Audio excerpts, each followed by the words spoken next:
meus queridos irmãos, graça e paz, paz, paz, paz. Falamos de Varginha, Minas, zona da Mata Mineira, sul capixaba, pastor Ilmar Sater, professor aqui do estado de Minas, cadeira de Geografia e Sociologia, diretor e fundador do Centro de Cultura Bíblica Bereshit, uma entidade, uma empresa de estudo de educação religiosa, plantada aqui nessa região desde 1992. Estamos ministrando cursos de teologia, Bíblia, para dizer melhor, Bíblia. Temos curso básico, intermediário e bacharelado, mestrado e doutorado. Tratamos de Cantar de Salomão, de Gemátrica, estudo dos números da Bíblia, e estudo de costumes das civilizações da época, etiologia bíblica. Estamos, então, agora ministrando as aulas do livro 4. Esse livro 4 é o que trata da matéria Cristologia. Na aula passada falamos sobre as obras, a principal obra, o ofício de Jesus, Cristo. Matéria Cristologia estuda Christos, ungido, Cristo, Jesus Cristo. Hoje falaremos das funções de Cristo. Quais foram essas funções principais, Ele tinha 3 ofícios, profeta, sacerdote e rei. Vamos ver agora as funções, então, dentro desses ofícios. Primeiro, a função reveladora de Cristo. O fato de ele ser profeta é em si mesmo cumprimento de profecia. Pedro mesmo diz isso, Identifica especialmente com a predição de Moisés em Deuteronômio 18:15. O Senhor teu Deus vos suscitará dentre vossos irmãos um profeta semelhante a mim. Atos 3:22. Apesar da singularidade do ministério profético de Jesus, houve uma série de aspectos em que ele foi semelhante ao trabalho dos profetas do Antigo Testamento. A obra reveladora de Cristo cobre uma ampla dimensão de tempo e de formas. Primeiro, ele atuou de uma forma reveladora, mesmo antes da encarnação, como o Logos, aquela palavra, no princípio era o Logos, era a palavra, e a palavra estava com Deus, e a palavra era Deus. Ele é a luz que ilumina todos que vêm ao mundo. Assim, em certo sentido, todas as verdades vieram dele e por meio dele. João 1:9. E depois temos também a obra reveladora de Jesus, que foi o seu ministério profético durante sua encarnação. E aqui o tempo que ele teve aqui na Terra, os seus 33 anos por aqui. Então essa é a obra da função reveladora. Ele deixou claro em muitos sentidos seu ministério seria continuado e completado pelo Espírito Santo. O Espírito Santo teria enviado em nome de Jesus, que seria enviado em nome de Jesus, ensinaria todas as coisas aos seus seguidores e os faria lembrar de tudo que Jesus lhes havia dito. João 14:26. Então, em seu primeiro livro, Lucas disse, para Teófilo, fazendo a narrativa de todas as coisas que Jesus começou a fazer e a ensinar. Atos capítulo 1, versículo 1. Eu escrevi o primeiro tratado ao Teófilo em Lucas.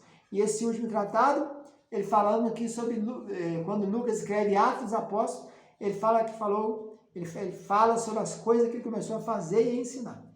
Outra função de Cristo, Jesus, sendo profeta, sacerdote e rei, é o governo. Os evangelhos retratam Jesus como um rei, o governante sobre todo o universo. Isaías havia previsto um futuro governante que se assentaria sobre o trono de Davi, Isaías 9:7. O autor de Hebreus aplicou o Salmo 45, 6 e 7 ao Filho de Deus. O teu trono, ó Deus, é para todo sempre. E cetro de equidade é cetro do teu reino. Hebreus capítulo 1, versículo 8. Jesus mesmo disse que no novo mundo, o Filho do Homem se assentaria sobre um trono glorioso, Mateus 19:28. Ele alegou que o reino do céu era dele, Mateus 13:41. Uma vez que Cristo é a pessoa de quem vier a existir todas as coisas, João 1:3, e por meio de quem todas as coisas subsistem, Colossenses 1:17, ele está no controle do universo natural.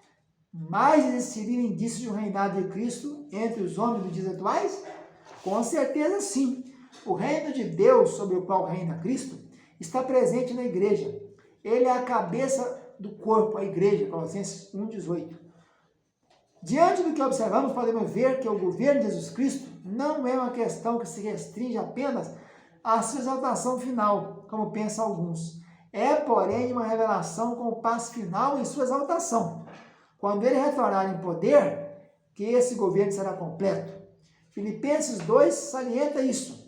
Um nome que está acima de todo nome, para que ao nome de Jesus se dobre todo o joelho, nos céus e na terra e debaixo da terra, e toda língua confesse que Jesus Cristo é o Senhor, para a glória de Deus Pai. Versículo 9 e 10, Filipenses 2. E por fim temos a obra dele como sacerdote, reconciliadora, que ele intercede e expia. Esse é o aspecto do ministério de intercessão. A Bíblia registra inúmeros casos de Jesus intercedendo pelos seus discípulos enquanto estava sobre a terra. O mais extenso é a oração sacerdotal, em João 17. Mas também Jesus não orou para que fosse tirado do mundo, mas para que fosse guardado do mal. Em Romanos 8, 33, 34, Paulo pergunta quem estaria nos condenando ou levantando acusação contra nós. Com certeza não pode ser Cristo, pois ele está à direita de Deus intercedendo por nós. Em Hebreus 7, 25, diz que até ele vive para interceder por aqueles que se chegam a Deus por meio deles. Em Hebreus 9, 24, diz que ele compareceu na presença de Deus por nós. Existe outro aspecto ainda mais fundamental da obra reconciliadora de Cristo, é o aspecto sobre o qual se baseia a intercessão. É na expiação que chegamos ao ponto crucial da fé cristã. A doutrina da expiação é mais crítica para nós, porque é como um ponto de transição dos aspectos objetivos para os subjetivos da teologia cristã. Aqui mudamos o ponto de referência, deixando a natureza de Cristo para a sua obra ativa em nosso favor. Aqui a teologia sistemática tem aplicação direta em nossa vida. A expiação tornou-se possível em nossa salvação. Ele também é o fundamento de doutrinas importantes que aguardam o nosso estudo. A doutrina da igreja é o fundamento de doutrinas importantes que aguardam. A doutrina da igreja lida com os aspectos coletivos da salvação. A doutrina das últimas coisas com seu aspecto futuro. Falando aqui uma junção, comparando a cristologia com a eclesiologia, que é a doutrina da igreja, e com a escatologia. A eclesiologia mostra os aspectos coletivos da salvação, soteriologia. E as últimas coisas apontando o futuro da igreja. Nessas doutrinas de Deus e de Cristo, nós podemos ver que Deus é um ser muito santo, justo e exigente. Então os homens não serão capazes de satisfazê-lo facilmente, sendo bem possível que algo tenha de ser feito a favor deles para que Deus se satisfaça. Se Cristo era mero homem, então a obra que realizou serve apenas como exemplo. Ele não tinha condição de oferecer alguma coisa em nosso favor, a não ser um exemplo perfeito de fazer tudo o que se exigia que se fizesse, inclusive morrer na cruz. Agora, contudo, ele é Deus, então sua obra por nós superou imensuravelmente o que somos capazes de fazer por nós mesmos. Ele serviu não apenas como exemplo, mas como sacrifício por nós.